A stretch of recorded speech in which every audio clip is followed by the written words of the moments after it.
I completely agree with Musk's criticism of the liberal journalists who he said should look in the mirror and accept responsibility over the way the Hunter Biden story was handled. But I disagree with Musk saying that Twitter's actions were the, quote, definition of election interference. It's not election interference for a private entity like Twitter to agree to take down naked pictures of Hunter Biden. I do think many of the social media platforms got it very wrong in how they dealt with the whole laptop story, the bigger one. But election interference would mean there's proof that they did it to help Biden win. And that's the point. There's no evidence yet of that. That's different from arguing that it's just the effect that the decisions had. And even that's very debatable. Look, I expected there'd be something more damning from someone relevant, something to show intentional politicization. The requests from the Biden team that were handled were to take down private porn from Hunter Biden. That doesn't suggest a grand effort at censorship, and they certainly don't prove a conspiracy to impact the outcome of the election. Heck, the website Gawker was put out of business for publishing improperly accessed private porn. Even Miranda Devine from the New York Post, who has been a leading right-leaning media columnist focused on the laptop and wrote a book called Laptop from Hell, disappointed Tucker Carlson with this response on Friday night.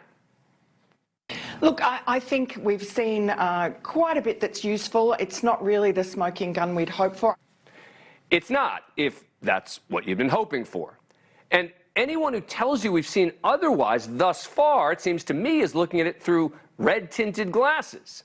This doesn't prove the grand conspiracy that many on the far right have been yelling about for years. But that doesn't mean this isn't a real story.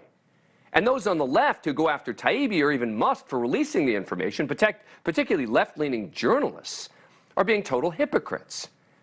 And there may be more to come. Now, usually on a story like this, we have one guest, but we wanted some differing perspectives on this. So joining us now, NPR's media correspondent, David Folkenflik, and John Ziegler, a conservative media commentator and co-host of the Death of Journalism podcast. Thanks so much to both of you. Appreciate it. John, you disagree with my take on conservatives overreacting? I certainly agree with Donald Trump overreacting, and I do agree that you have a strong point on this issue of whether this was a violation of the First Amendment. I agree with you. There's no First Amendment issues that I can see directly yet, although I think you're underplaying a little bit the significance of how Joe Biden was very much favored to be the next president of the United States and the power that that had potentially over media outlets being influenced to do his bidding. To me, Dan, the biggest issue here is this culture of censorship that in the post-COVID era have seeped into every aspect of our media that never was there before. And I know you're a free speech guy. I'm a free speech guy. It's not just about the First Amendment. There's a culture of free speech that has always been at the essence of what America was.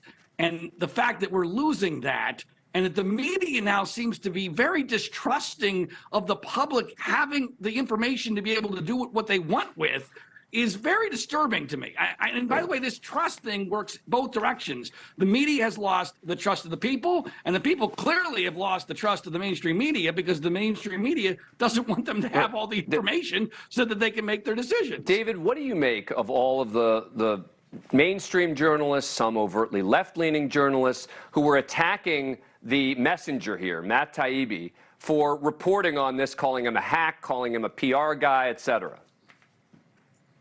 Well, I think there are a couple of elements to it. I think first, Taibbi has sort of made a meal of his development or evolution into a severe critic of what he calls the corporate media from the left, but in far enough left that it ends up serving sort of folks who have sympathies on the significant right, particularly of former President Trump.